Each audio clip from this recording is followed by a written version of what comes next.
Do games need to be fun? The director behind some of the most polarizing video games doesn't think so. This is Kazutoshi Iida, creator of Aquanaut's Holiday, an underwater exploration simulator, Doshin the Giant, a god simulator, and the game I want to talk about today, Tale of the Sun.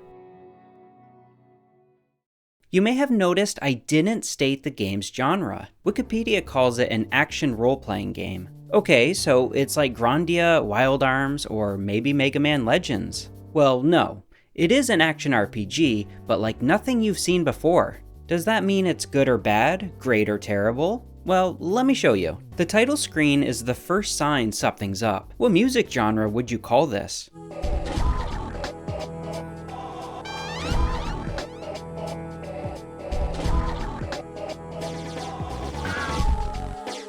I don't know. Anyway, you start the game and here's some nightmare fuel. The default is Adam and Eve. A bit strange, you don't see that in most games. But then the game actually starts. A ghostly apparition acts as a pointer as you choose between some cavemen and a cave woman. Is that a term? Anyway, the game drops you off in a large green field, the only HUD being 5 flame JPEGs top right. Around you is a small hill and some 2D plants. You want answers? Fuck you. This is the art you signed up for, and you're also gonna need to get used to this camera. I don't know if that part's art. It does make me dizzy though. Anyway, these plants are edible, and when eaten, one of your limbs will flash a specific color. This is where the RPG side of things come into play. Oh, hold on, gotta sleep. Sleep's mandatory in this game every night because Grug needs his rest. This game's got a day and night cycle which affects the gameplay. There's weather effects like rain and snow too. Pretty cool for a PlayStation game. When you do wake up and eat some of those plants, you'll notice you're a little stronger or faster, just a little better. Eating increases your stats. These stats are invisible, however, there's no numbers. Anyway, if a limb flashes blue, it'll be a small boost. Red, big boost, and so on. There's no correlation between the images themselves and what they improve, though the type of image will always boost the same stat. Eating cherry blossoms, for example, will always increase your intelligence. Intelligence? Well, you're a caveman.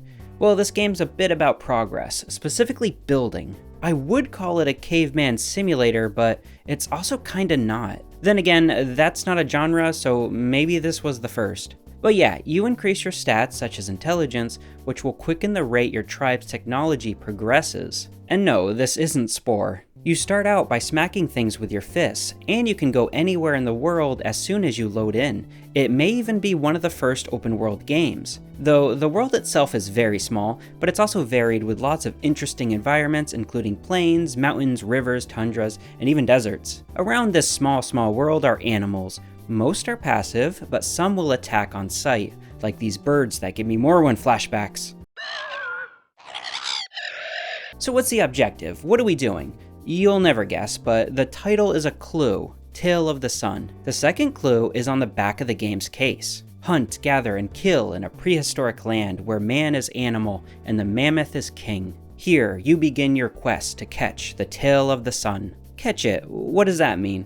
Well, mammoths are king, which sounds like a challenge, so let's try that. It's a caveman game, I'm sure there's a mammoth or two around, right? Oh, but here's a problem. Some of these animals are bigger and stronger, and when they kill you, you gotta pick a new caveman. Well, these monkeys are pretty easy, and there's a lot of them, and they spawn pretty close to base too. Okay, let's grind some monkeys. After killing an animal, you can return the meat to your tribe. Feed your tribe enough meat and you'll get more villagers, which means more lives. Ooh, and now I got a stick. That's cool. Fists are nice and all, but have you ever beaten something to death with a stick? Hard to go back. All the villagers have interesting designs too. Tattoos, face paint, different ages. The graphics are terrible, but there's some attention to detail here. It's a weird clash of caring and not caring. Hard to make sense of it? Maybe it's that art thing again. The boars are tough, but you get the hang of it after a while. There's even some rocks you can throw. After bringing home the bacon, literally, your tribe's people feel it's time to celebrate.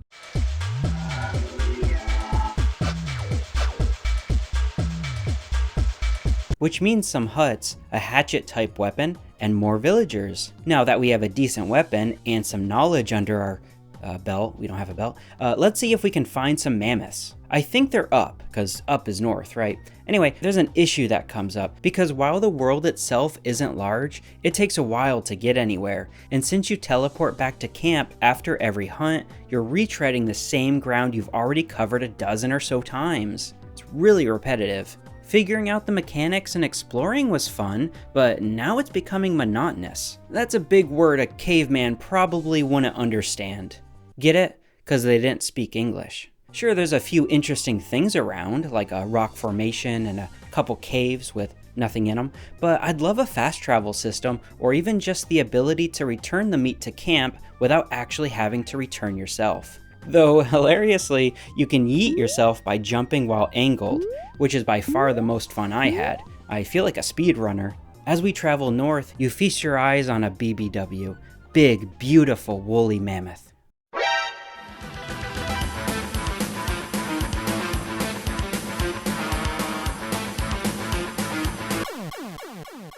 The mammoth spits out a lot of meat, sure, but also tusks. Weird. Oh, when you use these, you also return to camp, but this time we're building something. Well, after killing a few more mammoths, it kinda looks like stairs or a ladder maybe.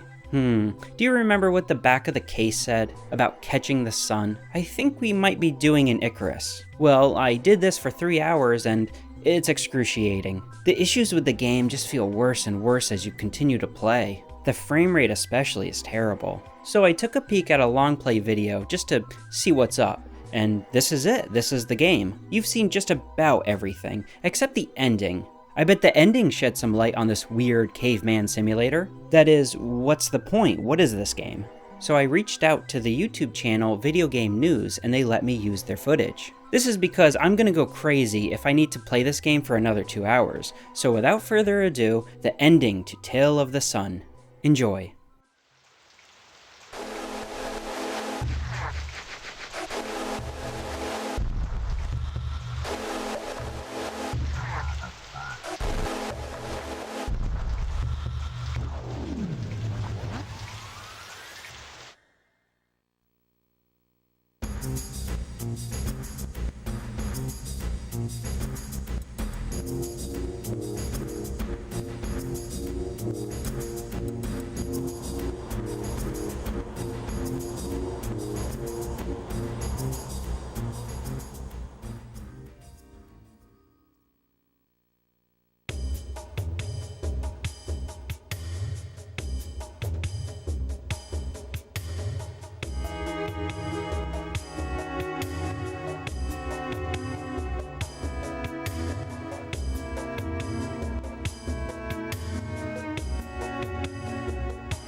What's it mean? Well, that's for you to decide, I guess.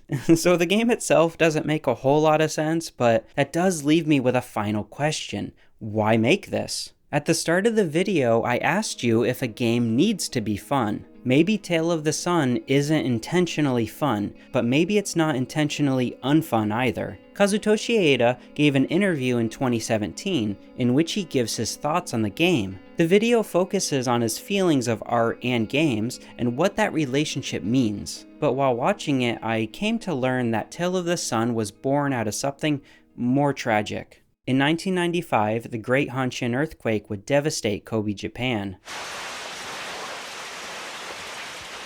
It registered as a 7 on Japan's seismic activity scale, which, as you'll notice by the infographic, is pretty dang high. It would eventually kill 6,000 people. I was actually living in Fukushima Prefecture a few years ago, and if you know where that is, it's likely due to the infamous Daiichi nuclear power plant, which had a meltdown due to the 2011 quake. I lived less than an hour's drive from this plant. The area is still scarred with active cleanup efforts, and citizens who have never returned.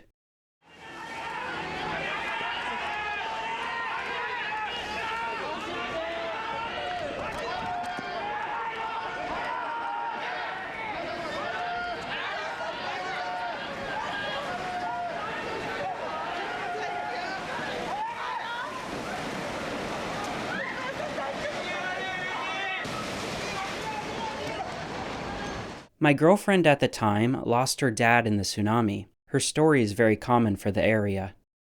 You've no doubt suffered traumatic experiences, we all have, it's part of life, but experiences are what shapes you as a person too. You can't choose to live a life without hardship, but you do choose how you respond. After the 1995 Hanshin earthquake, the Japanese people banded together, rebuilt, and comforted each other. Shared trauma is always easier than going it alone. Kazutoshi was touched by this and inspired to make something about not just surviving, but doing it together. In a separate interview with a gaming publication, Kazutoshi states he was also inspired by Super Mario 64, but hated the idea that games needed to be fun, that they needed a happy ending. He wanted to make an anti-game, something to push back against this idea that games, as art, have one note. Does any of this show through the gameplay or story? No, not really, and I doubt anyone who's played Tale of the Sun left with that message. But damn, he tried, and I can't even call the game bad. It's not good either. I don't know what it is, you should play it and let me know your thoughts. But also, there's a lot of things I don't understand. I think you gotta be okay with that, about not always getting a clear answer. It seems like art's pretty good at that.